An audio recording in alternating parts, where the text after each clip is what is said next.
আসসালামু আলাইকুম রহমতুল্লাহ। আজকে আমরা চলে আসলাম আমাদের আবার এই যে গুগুর এভিয়ারিতে। তো মাশাআল্লাহ এখানে হচ্ছে কিছু বাচ্চা ফুটছিল।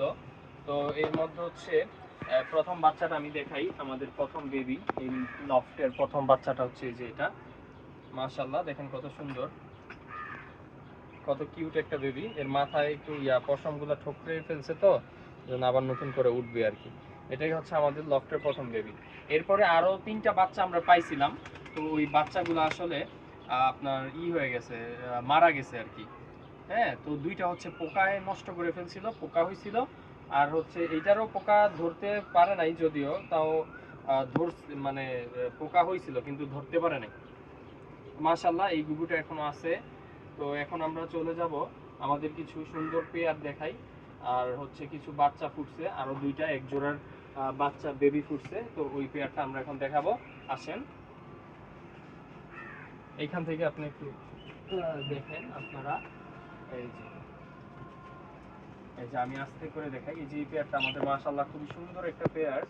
এই পেয়ারটা হচ্ছে 2টা বেবি ফুটাইছে। এই যে দেখেন, এই যে একটু জুম করে দেখান। এই যে মাশাআল্লাহ দেখেন কত সুন্দর, কত সুন্দর। এই যে 2টা বাচ্চাই ফুটছে, মাশাআল্লাহ খুবই সুন্দর বাচ্চা, এবং 2টারই খাওয়াইছে দেখা যাচ্ছে। তো আশা করি বেবিগুলো টিকবে, দোয়া করবেন সবাই। আর হচ্ছে এইখানে এই যে আমাদের এই দেখেন হোয়াইট ডগ আছে।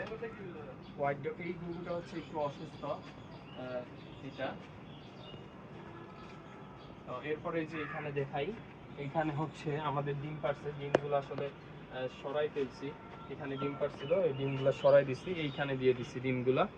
এই যে এইখানে, এই যে এটাতে দেখাও। এটা হচ্ছে অস্ট্রেলিয়ান ডবি, কিন্তু অনেক সুন্দর একটা এই যে দেখেন এইখানে ডিমগুলা পারছে। এই ছিল আজকের আমাদের ঘুঘু। তো আমরা দেখেন ঘুঘুগুলাকে কি খাবার দেই, আমি আপনাদেরকে আগেও দেখাইছি, এখনো দেখাচ্ছি। এই যে এগুলো হচ্ছে আমাদের এই যে বাজিগরের খাবার, এই যে বাজিগরের খাবার এগুলা। আর হচ্ছে ঘুঘুর খাবারগুলো আমি দেখাই দিতেছি। এই যে দেখেন, এই যে এটাতে নাও, এই যে এগুলা হচ্ছে আমাদের ঘুঘুর খাবারগুলা। দেখেন কত রকমের মিক্সার খাবার আমরা দিই, এবং বাচ্চার গ্রোথও ভালো থাকে। আসলে খাবার যত ভালো হবে, ফার্মের আউটপুট তত ভালো হবে আশা করি। তো এই ছিল আজকের আমাদের আপডেট। তো ইনশাল্লাহ আমরা আবার পরবর্তী আপডেটে আপনাদেরকে আমাদের খামারের অবস্থাটা আমরা জানিয়ে দেব। এই পর্যন্ত সবাই ভালো থাকবেন। আল্লাহ হাফেজ।